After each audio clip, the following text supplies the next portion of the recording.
Olá a todos, a paz do Senhor Jesus. Tudo bem com vocês? Aqui é o Armstrong Leal. Vamos parar um pouquinho agora para ouvir a palavra de Deus? Certamente o Senhor tem agora uma palavra para o teu coração. Também quero te convidar para inscrever-se no nosso canal no YouTube, Leal275, e vamos à palavra de Deus para os nossos corações.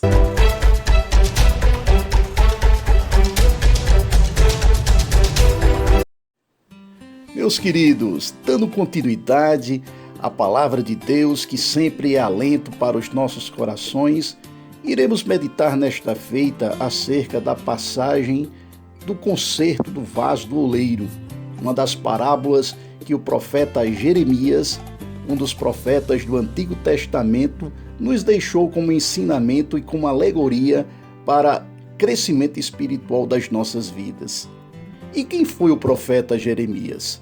Jeremias foi filho de Ilquias, um dos sacerdotes que estava servindo no ministério em Anatote, na terra de Benjamim. Jeremias nasceu e cresceu na aldeia sacerdotal de Anatote, conforme vos disse, que ficava aproximadamente uns 6 quilômetros a nordeste de Jerusalém, durante o reinado do reino impiedoso de Manassés. Mesmo antes do nascimento de Jeremias, Deus já havia determinado que ele seria um profeta, conforme está escrito em Jeremias, capítulo 1, verso 5. Antes que te formasse, abre aspas, no ventre te conheci, e antes que saísse da madre te santifiquei. Às nações te dei por profeta, fecha aspas. Jeremias começou seu ministério profético durante o 13º ano do reinado do bom rei Josias e apoiou seu movimento de reforma. Jeremias também era conhecido como profeta das lágrimas, pois Jeremias possuía uma pregação severa, mas com um coração sensível e quebrantado. O Senhor chama a Jeremias e ordena da seguinte maneira, abre aspas, levanta-te e desce à casa do oleiro, e lá te farei ouvir as minhas palavras, fecha aspas, Jeremias capítulo 18, verso 2. Deus somente falaria com Jeremias na casa do oleiro. Deus determinou então que Jeremias, o profeta, deveria ir à casa do oleiro e observar a forma como o oleiro tratava a feitura do vaso de barro. Mas o que é o oleiro? Ou o que é a olaria? Segundo o dicionário, o oleiro é o artesão responsável por fabricar e comercializar objetos feitos de cerâmica. O oleiro trabalha na olaria, que consiste na fábrica que produz os objetos feitos de barro. Entre os objetos produzidos pelos oleiros destacam-se os vasos, as telhas, as louças, os tijolos e assim sucessivamente.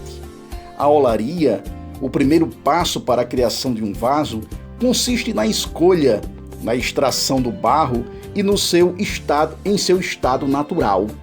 O oleiro experiente encontra este barro ideal para a criação de um vaso extraído da própria natureza. Os geólogos explicam que existem cerca de 200 tipos de barro no planeta, mas somente 8 deles servem para fazer um vaso. Imagine só, meus irmãos. Quando o barro é ideal, é finalmente escolhido pelo oleiro. Acontece então o peneiramento deste barro para que sejam retirados raízes, folhas, pedras, galhos e demais detritos. Após o processo de peneiramento, existe outro processo para que os torrões sejam desmontados e todo o barro é umedecido com água, pisado e depois amassado.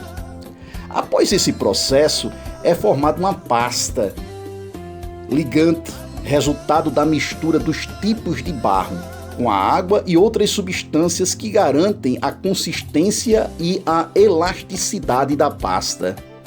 A pasta então é deixada coberta por uma lona, onde nesse período é extraído todo o oxigênio ou bolha de ar. Esse processo faz com que a pasta ganhe maior consistência, evitando-se que as peças trinquem, se quebrem. Atingindo o tempo necessário de descanso da pasta, o oleiro coloca a pasta sobre o torno, que funciona muitas vezes com o movimentado com os pés. E em curto espaço de tempo, com as mãos do oleiro, o barro recebe o formato, a forma desejável. O oleiro não possui um molde e cada vaso é produzido um a um de forma bem artesanal e de forma particular também. Apenas através das técnicas e de um olhar minucioso do oleiro torna-se possível fazer com que o vaso fique igual ao outro. Depois disso, do vaso pronto, o mesmo é colocado na sala de secagem, onde existe uma sombra e vento até que ele se enxugue completamente, ficando assim resistente o suficiente para ir para o forno. Nesse período de secagem, de tempos em tempos, é necessário que o oleiro mude a posição do vaso, pois a incidência do vento em apenas uma das faces poderia causar deformações no vaso. Veja a preciosidade e o cuidado com que o vaso é feito ou confeccionado. Após o processo de secagem, o vaso está pronto para ir para o forno, que deve estar aquecido em altíssima temperatura.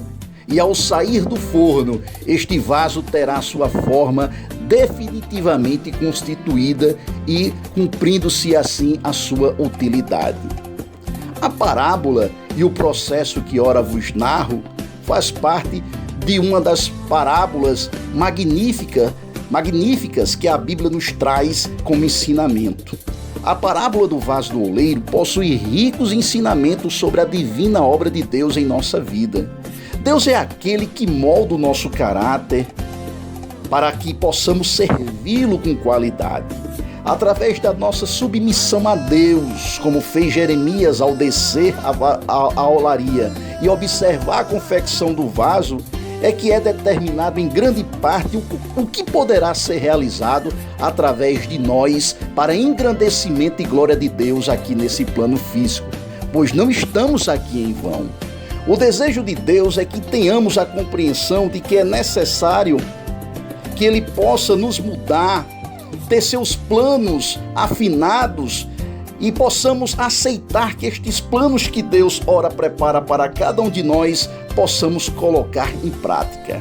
Assim como Ele mostrou a Jeremias, abre aspas, tornou a fazer dele outro vaso conforme pareceu bem aos seus olhos, eu digo, olhos do oleiro fazer, fecha aspas, assim Deus faz em nossas vidas também. Muitas vezes precisamos ser quebrados, reconstruídos, para que possamos estar conforme a vontade de Deus. A falta de profundidade e dedicação pode impedir que o propósito original de Deus possa ser concretizado em nossa vida. E nesse ponto é hora de ser quebrado para mudar, para que possamos encaixar-se na plena vontade de Deus. O mais interessante é que só entra na casa quem é convidado, pois ninguém entra na casa de ninguém sem que seja convidado. Jeremias está nos mostrando que Deus nos convida perante sua presença todos os dias, onde nós recebemos esse convite para que entremos em transformação. Todos nós recebemos esse convite para irmos à casa do oleiro, para que possamos ser desmanchados nas mãos do próprio Deus. O Senhor Deus é o oleiro, o dono da olaria, e é Ele que deseja que sejamos moldados e transformados conforme o seu bel prazer. A olaria é lugar onde se produzem diversos tipos de vasos. E então Jeremias começa a ver um vaso que estava sendo moldado pelas mãos do oleiro. Esse vaso começa a tomar forma, mas em um dado momento esse vaso se quebra nas mãos do próprio oleiro. Nossa vida é assim também. Esse vaso estava sendo trabalhado pelas mãos do oleiro.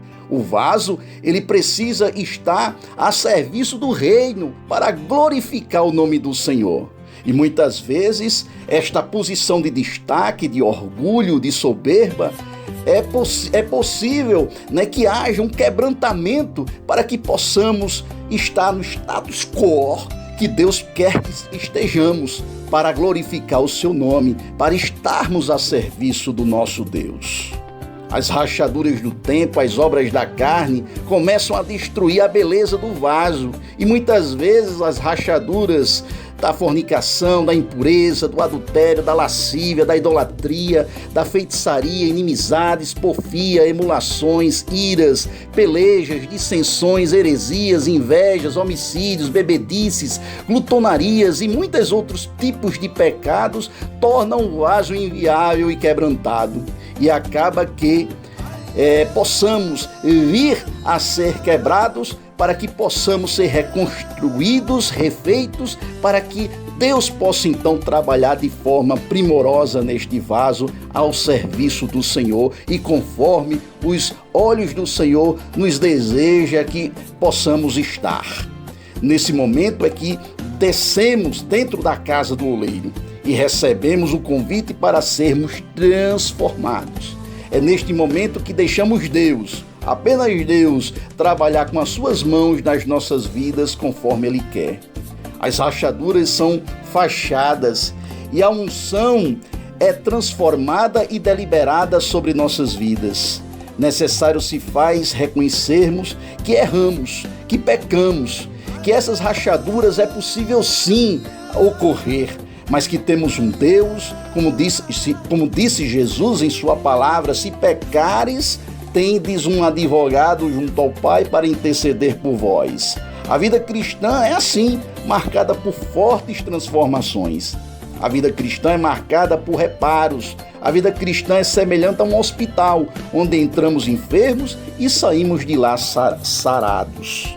Por isso, meus queridos irmãos, que possamos com esta mensagem absorvermos que necessitamos descermos com humildade à presença de Deus e ali sermos transformados o tempo todo, mesmo que isso implique o quebrantamento, mesmo que isso implique voltarmos e recomeçar tudo de novo, mas isto se faz necessário. Isso é mister que aconteça para que estejamos plenamente diante da presença de Deus conforme a sua vontade e sejamos úteis como vasos e não sejamos orgulhosos ou presunçosos, e como vasos de Deus possamos glorificar o nome do Senhor e fazer a sua obra e a sua vontade.